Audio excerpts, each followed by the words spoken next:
Babe, yung order mo, dumating na. Anong order? Bakit ganun? Pag may dumadating na order dito sa bahay, hindi na namin alam kung para kanino talaga yung order. Para ba kay Haze? Para ba kay Spad? Para ba kay Macrin? Hindi ako kasali. Para ba sa akin? Para malaman natin kung kanino ba talaga tong order na to, edi i-unbox natin.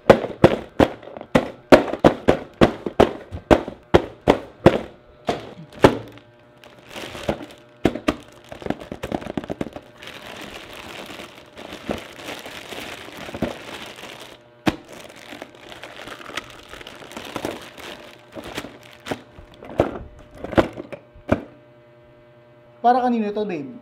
Ay, yan pala yung binili ko para kay Haze. Diba sabi ko sa'yo darating yan? Okay, pero sigurado ka bang okay to sa bata? Hep hep, huwag mo sagutin.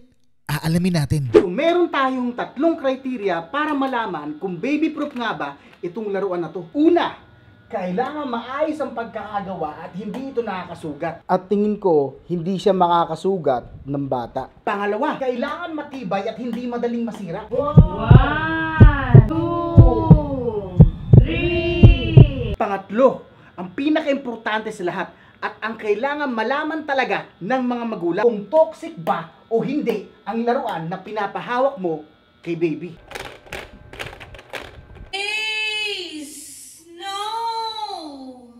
At kung nagawa na natin ang 3 kriteryang to, sasabihin ko naman sa inyo kung worth it ba o dagang approve ang bagay na hawak ko. So meron bang mga matutulis na bagay?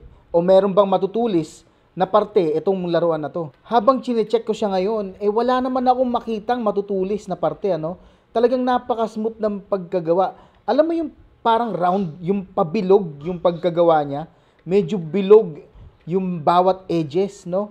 So, wala talaga siyang magiging problema.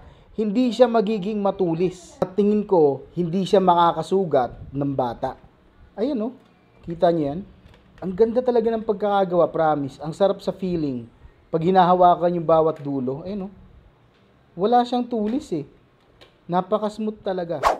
Ilang buwan o taon nga ba ang pwedeng gumamit ng laruang ito? Dito sa box, nakalagay 18 months. Bale, 1 year and 6 months.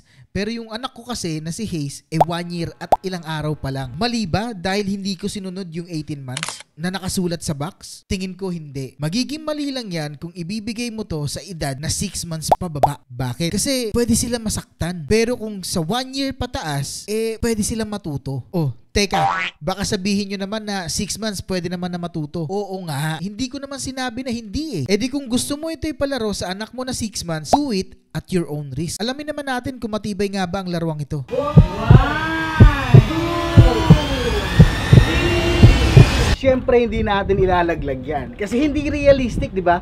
Wala namang aakyat na bata sa 2nd floor or 3rd floor ng bahay nyo para iliglag lang yung laruan nyo.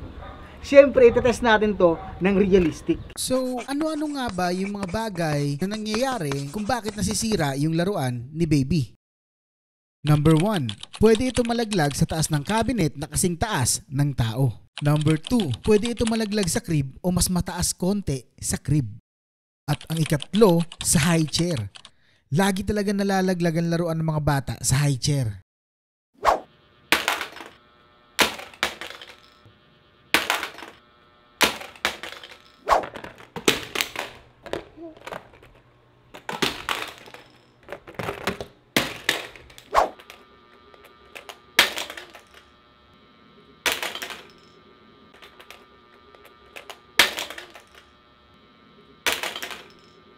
Ito na yung laruan na nilaglag natin kanina.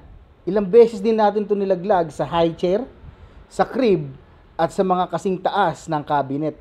At talaga namang wala siyang kagasgas-gasgas. Paano naman natin malalaman kung toxic nga ba itong laruan na to or hindi? Una sa lahat, i-check natin yung box. Sa box, nakasulat Environmental Protection Safety Material. So, ibig sabihin, safety siya. Hindi siya toxic. Pangalawa, amuyin natin kung may amoy nga ba itong laruan na to. Wala siyang amoy. Nakakapagtaka rin, ano? Kasi wala nga amoy. Bakit nga? At pangatlo, tikman talaga itong laruan na to. Joke lang po, syempre wag mong titikman. Hindi ka naman talaga malalason sa bagay na to.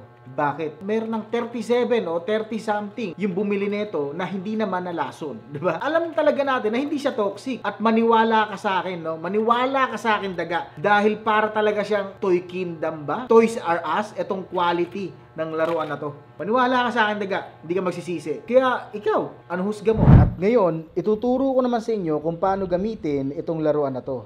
Dito nga, sa unang pisngi, makikita natin itong umiikot na flower na to, no? Na parang fidget. Kabilang pisngi naman, makakita tayo ng manibela. Itong manibela na to, habang iniikot nila, ay tumutunog. Dito naman, sa kabilang pisngi, makikita naman natin itong parang spaceship, di ba? At kahit ilang beses natin siyang hatake, hindi siya matatanggal. Dahil isa siya retractable rope. Dito naman, makikita natin itong spaceship na to, na parang cambio ng sasakyan. Pwede natin siyang galaw-galawin ng atras at harap. Atras, harap, atras, harap, atras, harap, atras, harap. Dito naman sa likod, makikita natin ay ang cloud na mukha. Pero para siyang busina ng sasakyan. Pakinggan nyo. Sa likod naman niya, makikita natin itong knob na to. Para siyang saksakan. Kung ibabalik natin siya at isasaksak natin siya, at kung paiikutin natin siya, maririnig natin yung tunog na yon. So, all in all, napakaganda talaga ng laruan na to. At marami siyang pwedeng gawin. Sa isang laruan lang pero ang tanong, lahat ba to magagamit ng bata? O lahat ba to inalalaro niya? Yan ang aalamin natin. Kaya pinalaro ko to kay Haze.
Pero may isa na lang tanong sa isip natin.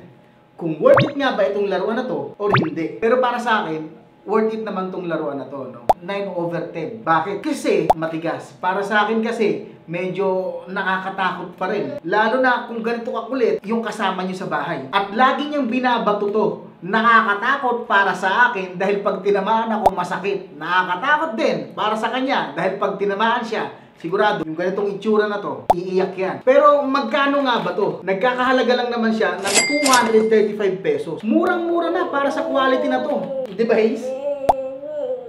Oh, di ba? Sabi ko si murang-mura na para sa quality na to. Kaya ikaw, daga, nasa sayo na kung bibili ka ba ng laruan na to o hindi. Kasi ako nakabili na eh. Kung gusto mong bumili, yung link nasa description. Ikaw na bahala. Silipin mo. So, paano ba yun mga daga? Kita-kita tayo ulit sa susunod na unboxing, review, ASMR. Basta halo-halo na yan kasi nagmamaktol na to eh. Sa susunod na video na lang O, ito na, Haze. Ayun na.